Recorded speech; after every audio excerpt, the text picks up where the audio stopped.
welcome guests, welcome members to worship in the Unitarian Universalist Church of Charlotte.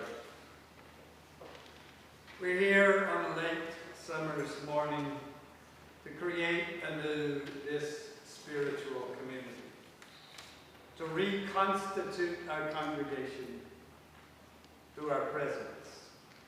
Our truest identity is not as an institution, certainly not as a building, but as a living entity, forever in the making, always on the journey together, sometimes louder than others.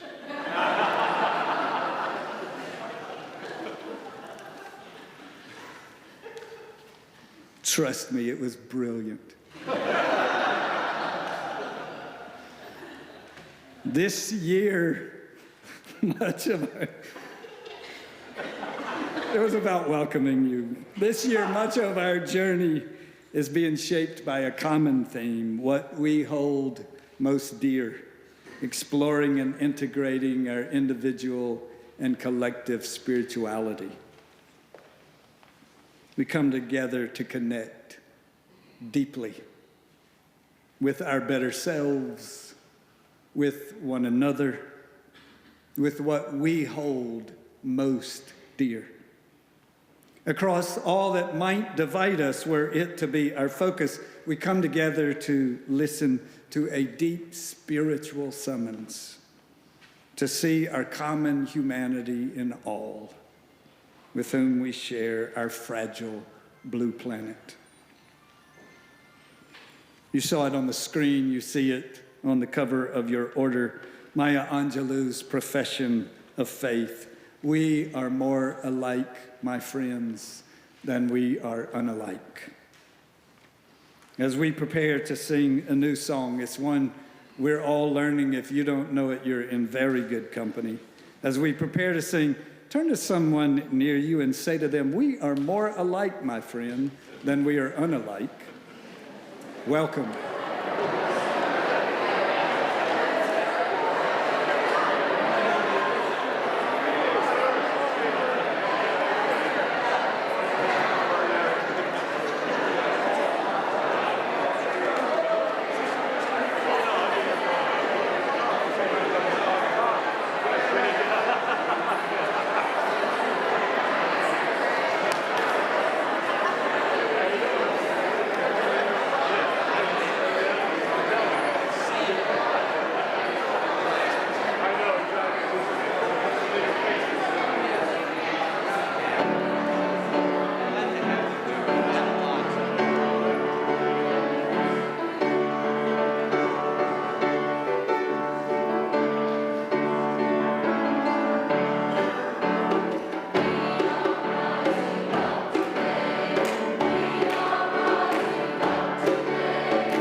We light this chalice as a symbol of our connectedness to one another, not only within these walls, but beyond.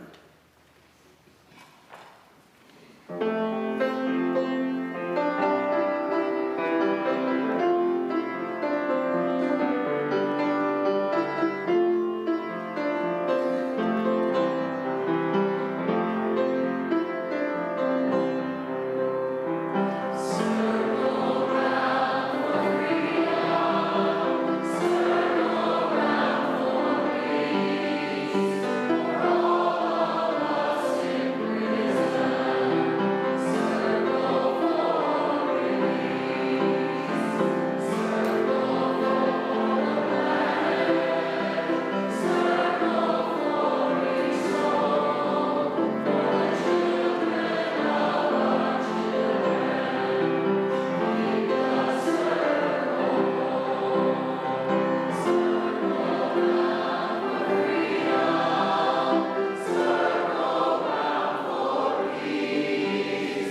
Our first reading is from an interview with Michelle Alexander, who is a professor at The Ohio State University.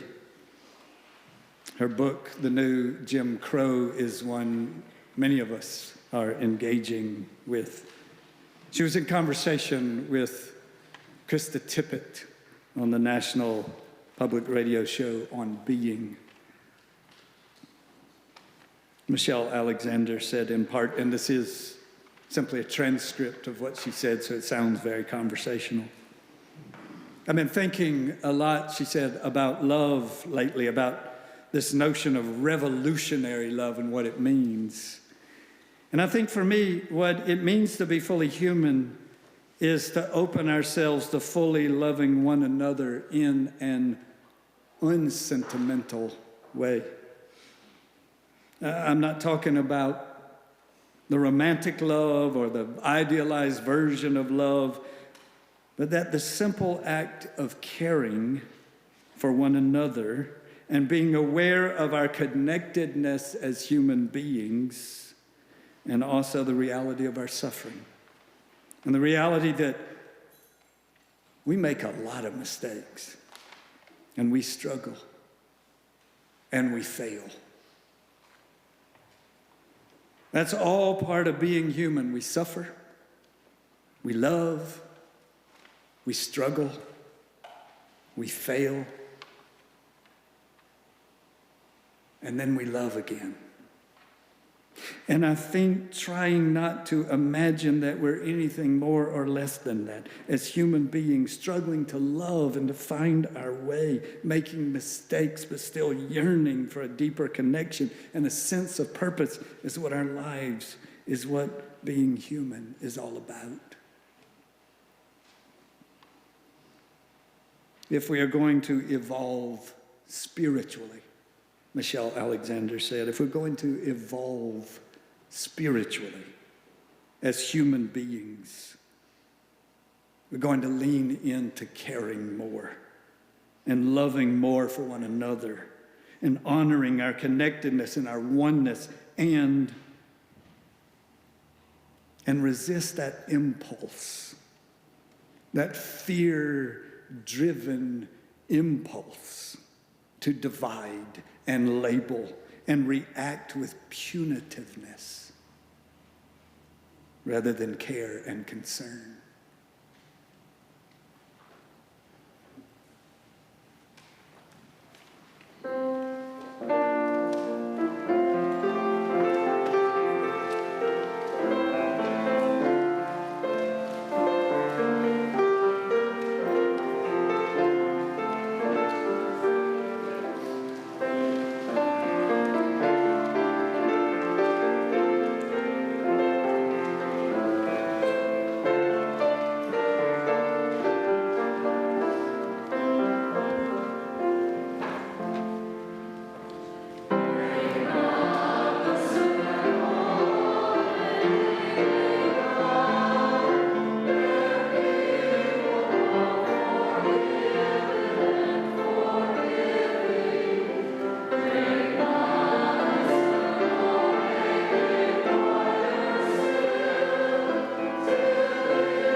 Our second reading is a continuation of the April 2016 interview with Michelle Alexander by Krista Tippett from the NPR show On Being. I really believe that this notion of us versus them, drawing lines and labeling one another, all turns on this notion that we can define who the bad guys are and rest assured that they're not us. I believe if we're going to achieve the shift in consciousness that is necessary, we are going to have to be able to say and mean we're all criminals. We have to acknowledge that all of us have done wrong in our lives, that criminals are not them over there, they're us. They're all of us. All of us have done wrong. All of us have broken the law at some point in our lives. I often say, even if you haven't experimented with drugs, even if you didn't drink underage, if the worst thing you've done in your life is speed 10 miles over the speed limit on the freeway, well, you've put yourself and others at more risk of harm than someone smoking marijuana in the privacy of their living room. But who do we shame and who do we blame? I've spoken in churches and I'll say to a large congregation, we're all sinners, and everyone will nod their head, and yes, we're all sinners. And then I'll say, and we're all criminals. And everyone just stares at me, kind of bug-eyed, like, what? You're calling me a criminal? And I think that there is a way in which we kind of give lip service to this idea that we're all sinners or we all make mistakes. But we have a different time acknowledging, oh, we're all criminals. Those people that have been shamed and blamed and stigmatized, actually we are on so many levels, not really better than they are. We may be luckier than they are.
With a needle in his arm,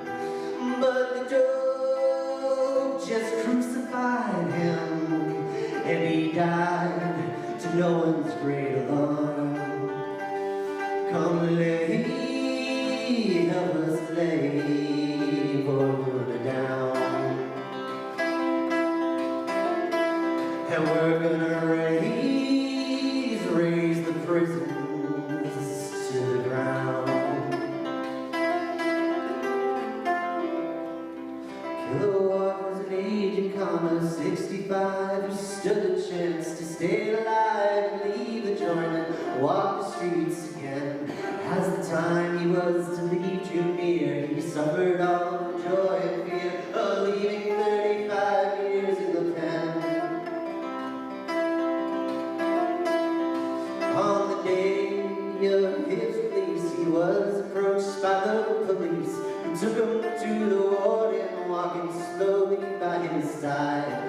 The warden said, "You want to remain here? It seems a state retainer claims another 10 years of your life." He stepped out into the Texas sunlight.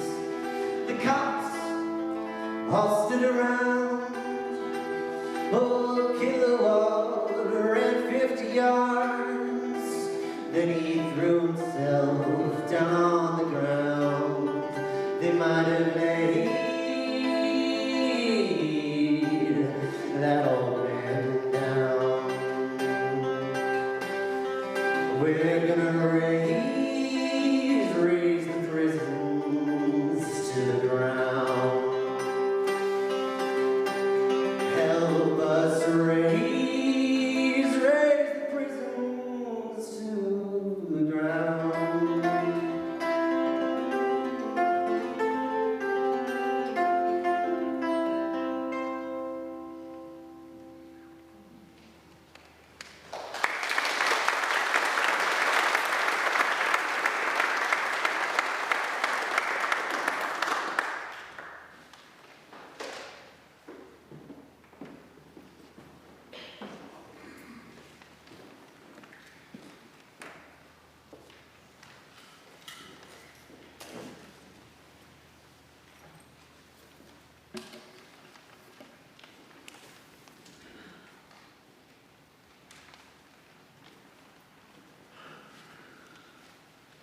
While vacationing recently in Low State, South Carolina, our family escaped the heat one afternoon by retreating into the cool, dark confines of an old Charleston movie theater to enjoy the remarkable spectacle of Disney's re-released Lion King.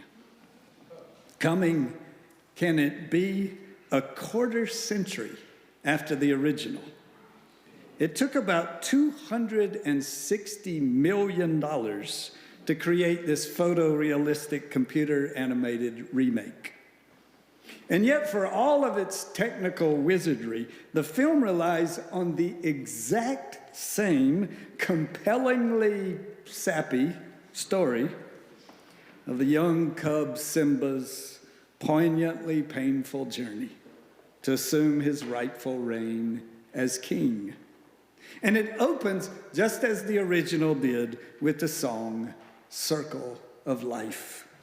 It's the circle of life, and it moves us all through despair and hope, through faith and love, till we find our place on the path unwinding in the circle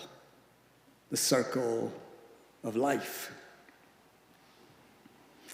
Alongside the pop catchiness of Elton John's tune, Tim Rice's lyrics fashion for us, whether we recognize it or not, a universal spiritual symbol, the circle. For millennia, we humans have used the simple perfection of the circle as a way of depicting certain spiritual concepts like wholeness, like the infinite, maybe especially connection. Ralph Waldo Emerson, in his first set of published essays, included one simply titled Circles, in which he acclaims the circle as the highest emblem in the cipher of the world. True to our spiritual forebear, today we sang, circle round for freedom, circle round for peace, and break not the circle of enabling love. So in keeping with our theme for this year, we might imagine in our ever-lengthening list of spiritual questions, the probing query, who is in your circle? Family? Friends? Those with whom you share a particular identity? Those with whom you share some ideological resonance? Those with whom you share proximity or a profession or some other source of connection? Who is in your circle?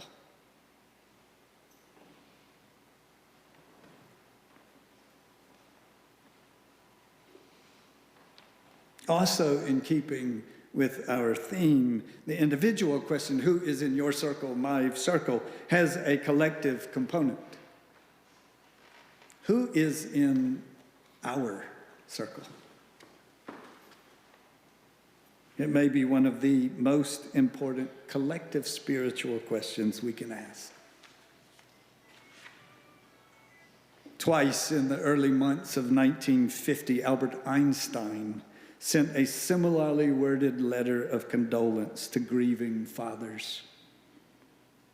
He wrote, "A human being is part of the whole called by us universe, a part limited in time and space. We experience ourselves, our thoughts and feelings as something separated from the rest, a kind of optical delusion of our consciousness. This delusion, Einstein claimed, is a kind of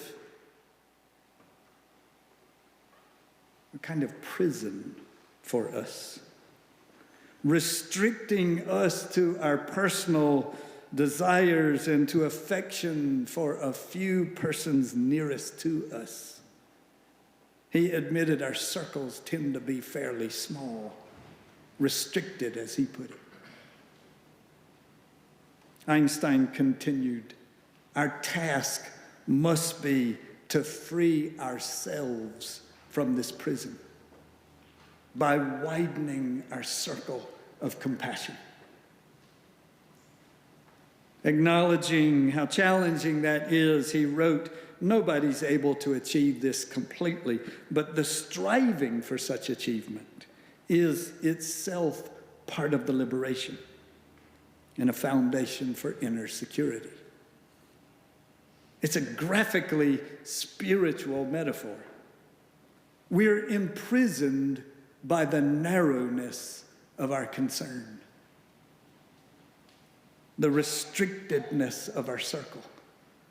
Freedom, our own liberation, is gained, Einstein professes, by widening our circle of compassion. Whenever we individually create a circle that is too small, we imprison ourselves within its narrow bounds. And whenever we, as a congregation, as a community, as a society, fashion circles that are restricted to certain kinds of people, we imprison ourselves within the smallness of such circles. Put another way, whenever we attempt to solve any problem by indulging in the illusion of our separateness, by, as Einstein put it, the optical delusion that some are and some must remain outside of the circle, by that delusion, we confine ourselves. You hear the claim, this scientist's radical claim? Indulging in the illusion that they are not a part of us imprisons us within the bounds of a narrowly drawn circle. This majestic spiritual truth asserts we will never be free. so long as we indulge in the illusion of our separateness, the delusion of separating others from us. But that, of course, is exactly what we as a nation do. Baz Dreisinger is a professor of English at John Jay College of Criminal Justice at the City University of New York. In her book, Incarceration Nations, she writes that the U.S. is the world's largest jailer, with 2.3 million people behind bars, or 1 in 100 of our adults. With 5% of the world's population, we're home to nearly 25% of its prison population. 1 in 31 of our adults is under some form of correctional control. 1 in 31. Dreisinger informs us that in federal prison, only 4% are in for robbery and a mere 1% for homicide. The majority are serving long, hard time for drug offenses. Our country, she says, considers juveniles too immature to vote or buy alcohol, but mature enough to live in adult prisons where 1 in 10 is sexually assaulted. And of course, this specter of mass incarceration doesn't impact us all the same way. Blacks are 6 times more likely to be imprisoned than whites. 6 times. In fact, more African Americans, she writes, are under criminal supervision than were enslaved in 1850. As of 2001, 1 in 6 black men had been incarcerated.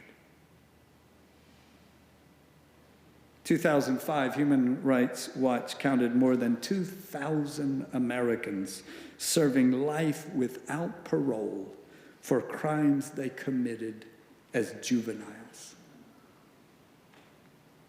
The entire rest of the world, she claims, has only ever locked up 12 children without the possibility of release.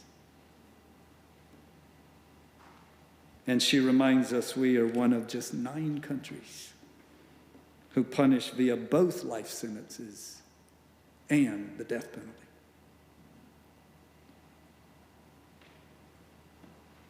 But wait, what just happened? We were going along in a service focused on our theme, talking about spirituality, about spiritual transformation, when all of a sudden things changed. The talk turned to a social problem, reverted back to our concern for societal transformation and our ongoing conversation about the racial injustice that is a part of our long-standing white supremacist culture.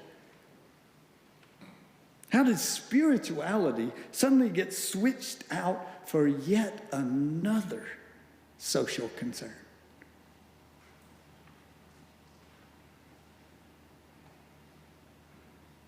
Or did it? If indulging in the illusion of our separateness is a spiritual failing, doesn't that make incarceration an obvious spiritual issue? Taking initial modest steps under the guidance of our racial justice engagement group to become, as our partner Christy Puckett Williams has urged us to be, co-conspirators with those struggling with the immense specter of mass incarceration is, make no mistake about it, it is spiritual work. It is about, as we sang earlier, not breaking the circle, but making it wider still. So when Brian Stevenson points out that black defendants are 22 times more likely to receive the death penalty for crimes whose victims are white rather than black, this is a spiritual concern. When, in following the lead of our partners, we're led to see the common humanity among those we encounter in the court system and in incarceration, this is spiritual work. Isn't that why our congregation's vision framework makes it absolutely explicit? Our spiritual awareness and practices are integral to our experience of societal transformation, and our efforts to create greater justice and equity are integral to our experience of spiritual transformation. Ironically, isn't imagining we here can have separate circles? One for those who are interested in wrestling with questions of justice, another for those who prefer spirituality. Isn't that just one more way of drawing our circles too small?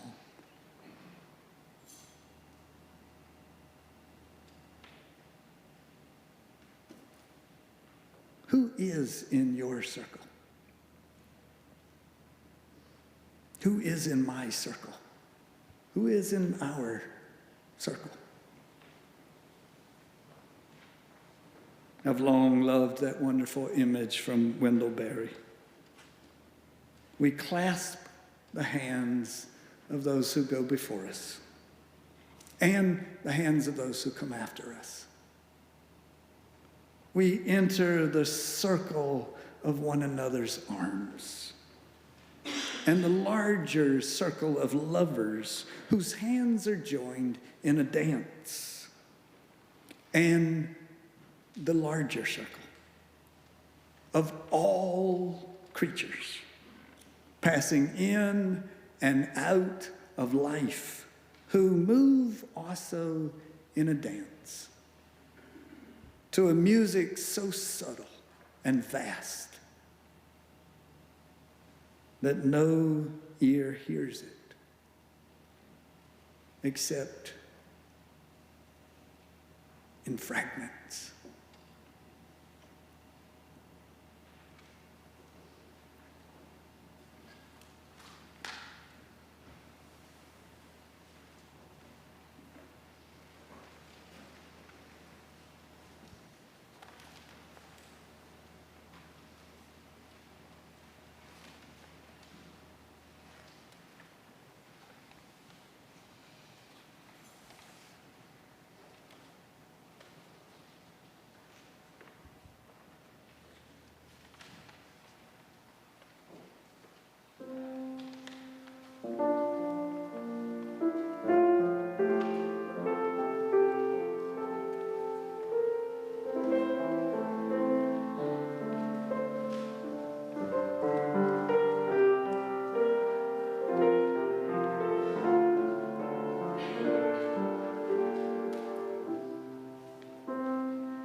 Welcome.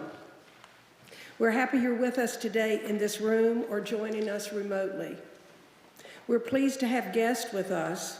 Our members would like to greet you personally following the service. So if you are visiting, please raise your hand and keep it up. Members, take note of guests seated near you. After the service, invite them to join you for coffee and conversation in Freedom Hall. Should it enhance your experience of future services, we offer large print orders of service, personal hearing devices, and have an elevator available.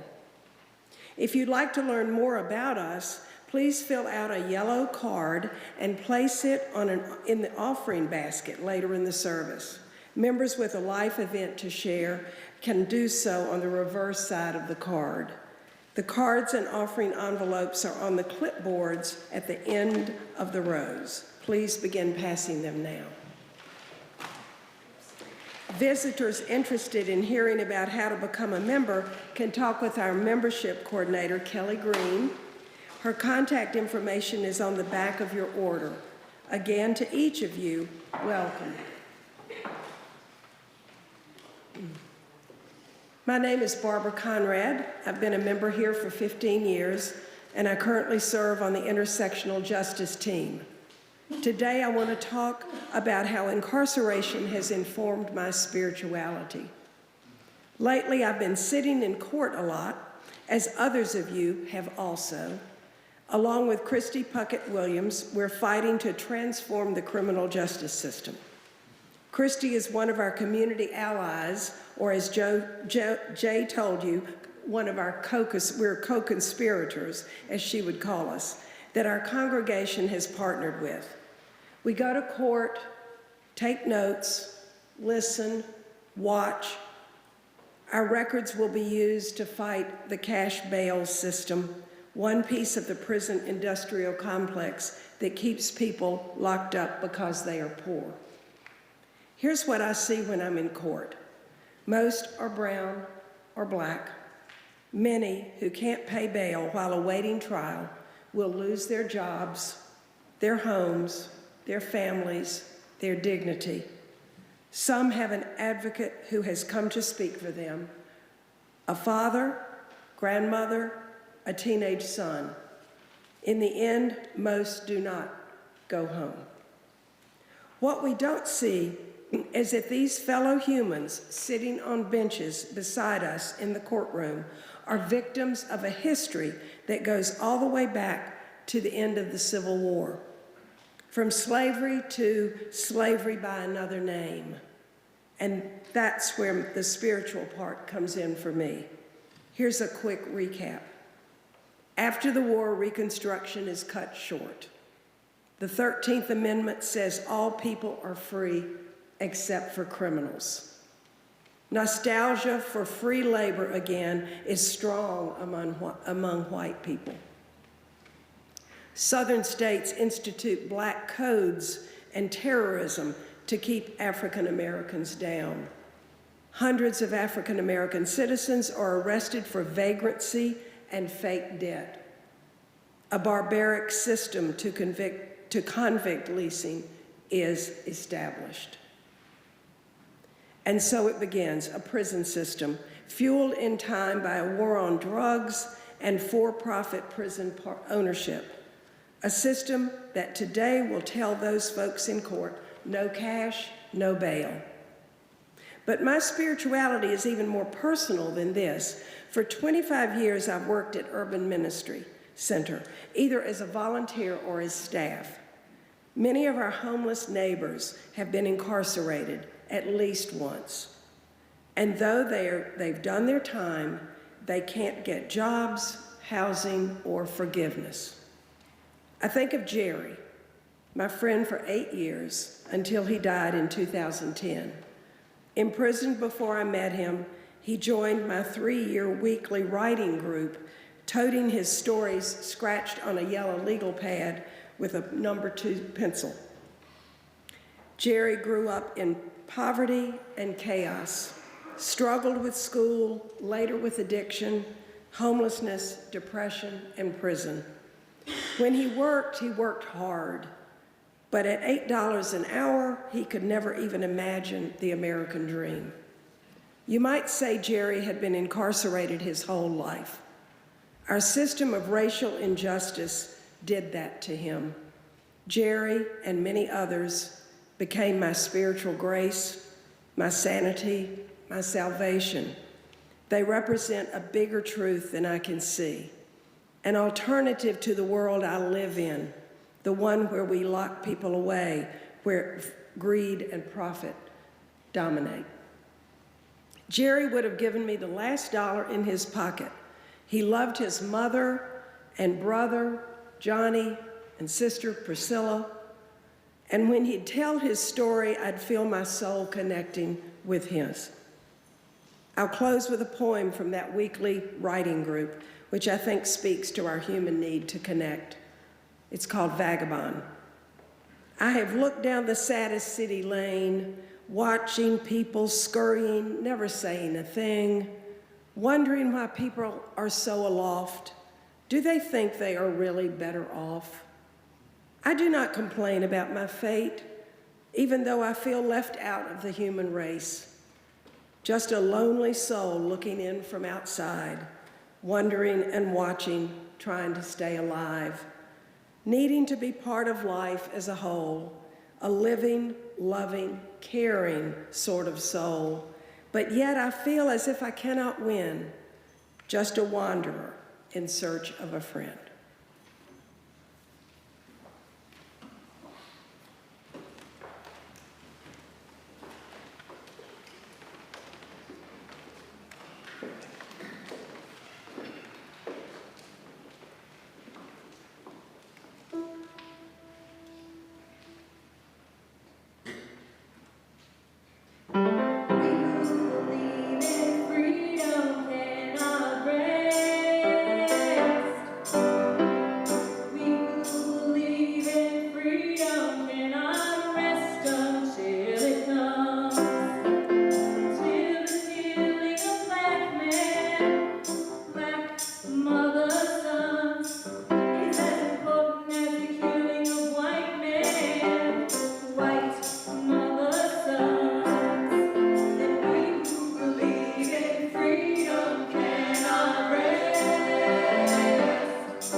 I invite you to settle into your seat, to close your eyes, to slow and deepen your breath, to feel yourself held and sustained by our mother, Gaia, the earth.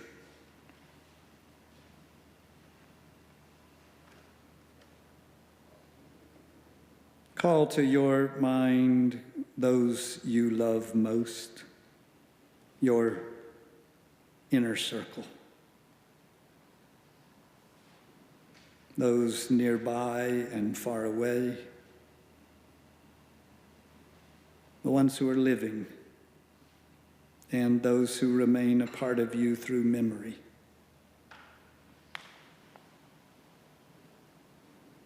Imagine yourself encircled by their love, embraced, held tenderly.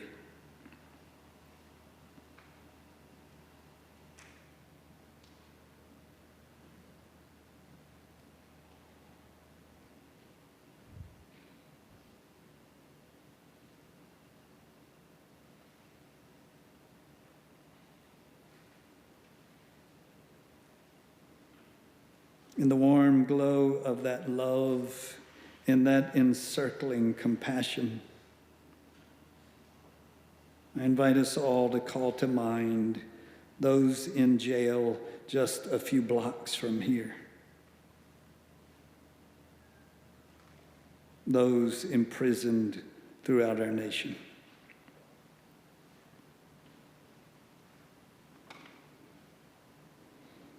Imagine now for just this moment holding one of them. No matter who they are, no matter what they've done, imagine holding one of them with love. Imagine saying to them, "You matter. You matter. Your life still matters. I care about you."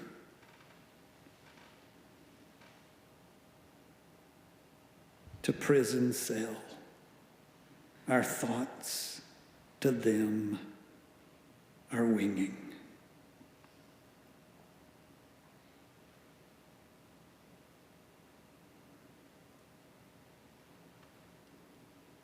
Let us not break this circle of enabling love.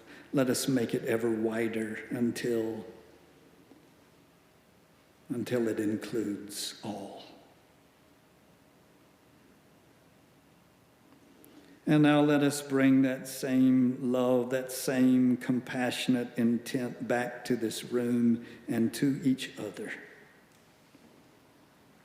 singing anew in our hearts all the stirrings of compassion.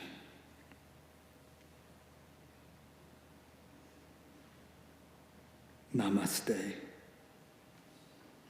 Blessed be. Ashe.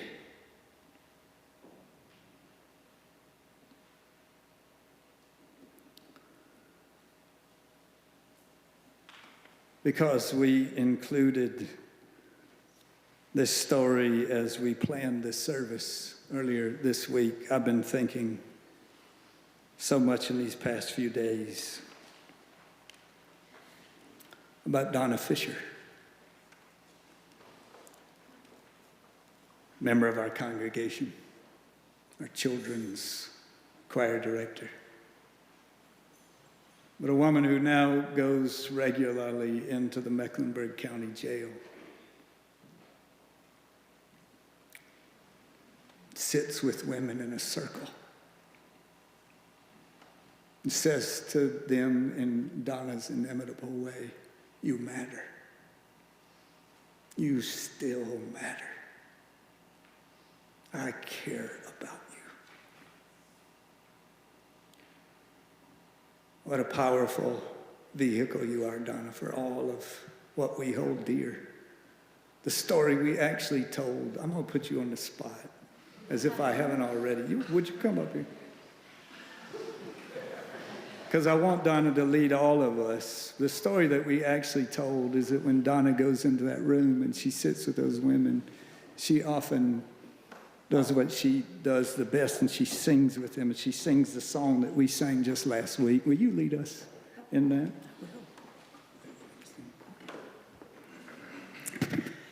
How could anyone ever tell you you are anything less than beautiful? How could anyone ever tell you you were less than whole? How could anyone fail to notice that your loving is a miracle? How deeply you're connected to my soul. My goal is to teach that to every person in that jail.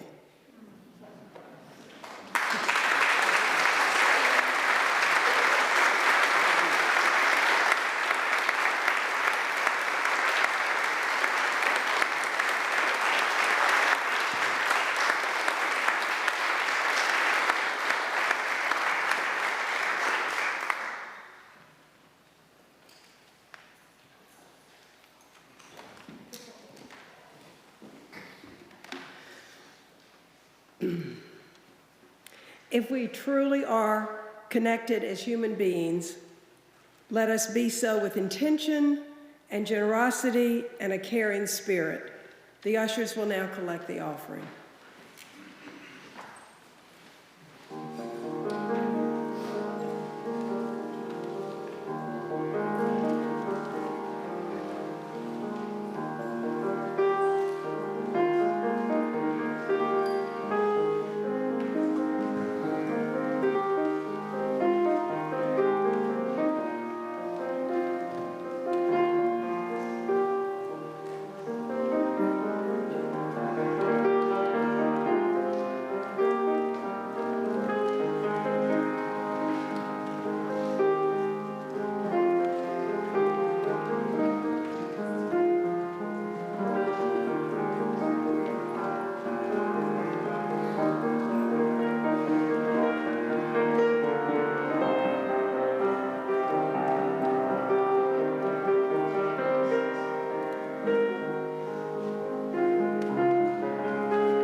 Please join me in an affirmation of our faith, rising in body and/or spirit.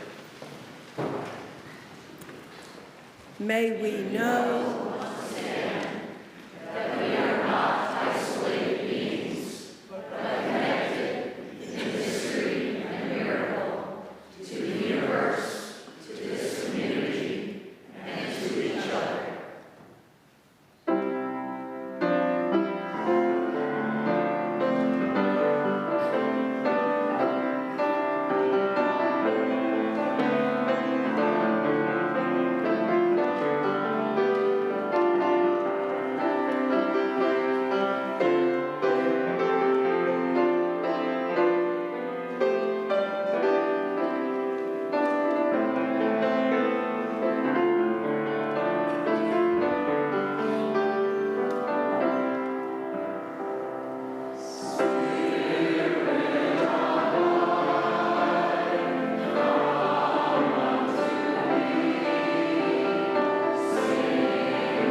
Hello, friends. My name is Kim Hutchinson. I am a proud member of this church, and I am also one of 6 task group members who are charged with guiding us through a process of reconsidering the name of this congregation. By now, most of you have heard in worship service or read in announcements that as a congregation, we have been encouraged to explore what is in a name. The aforementioned task group is currently working with a consultant, Dr. Leon Spencer, a longtime Unitarian Universalist leader. Leon is guiding us through a process of re-examining our name. We'll be asking you to consider whether the name still reflects and communicates the mission and vision of this congregation. And if not, how do we want to be known? Our goal is to engage as many members as possible in these dialogues over the next few months. To be clear, it takes a 2 to 3 vote in a congregational meeting to change our name. Whether we change it or not, there are plans to refresh our branding, signage, and begin a marketing effort. We announced 3 weeks ago a series of interactive dialogues on this subject that will begin later this month. If you are not already familiar with our plans, here are some details. The 6 of us have committed to put aside personal opinions about keeping or changing the name, and to ask good questions, listen, and respond to what you tell us along the way. We will begin the interactive dialogues in 2 weeks. Please plan to join us either Saturday, September 21st at 10 o'clock a.m. or Sunday, September 22nd at 1 o'clock p.m. These meetings will be completed within the 1 hour allotted time, and childcare will be provided. Your input is of the utmost importance to us as we build the appropriate agreed-upon criteria for name reconsideration. These initial meetings will be followed by several other opportunities for your voice to be heard. Keep an eye on our weekly electronic newsletter, Currents, our Facebook page, and your email for updates. This is about making sure that we call ourselves This is about making sure that what we call ourselves authentically reflects our identity, our purpose, and our values. Please participate in this critically important process. Thank you.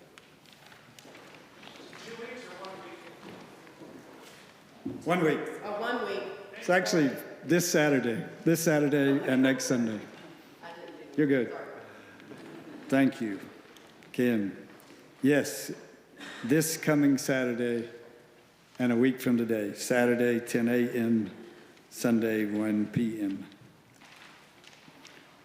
From our Lotus Path meditation group that met here early this morning to classes and social opportunities, our congregational calendar is rich with opportunities to engage in this year's focus on spirituality and to connect within and beyond these walls. See the announcements in your order, our website, our Facebook pages, and our electronic newsletter currents. We hold one another with love, and we extend our special love through prayers for Judy Calabrese and Becky Whittington and others of our members unable to be here with us on this day. We welcome back with deep gratitude Don Nias, Paul Cuny. We've missed you, Don. We know you're still in pain. We know you're still recovering, and we're so glad to have you back in this room with us. Welcome back. So now, with no further ado, I'm delighted to invite you to a party. And if you are one of the ones who is helping to make this party possible, I'm going to invite you to get a head start right now.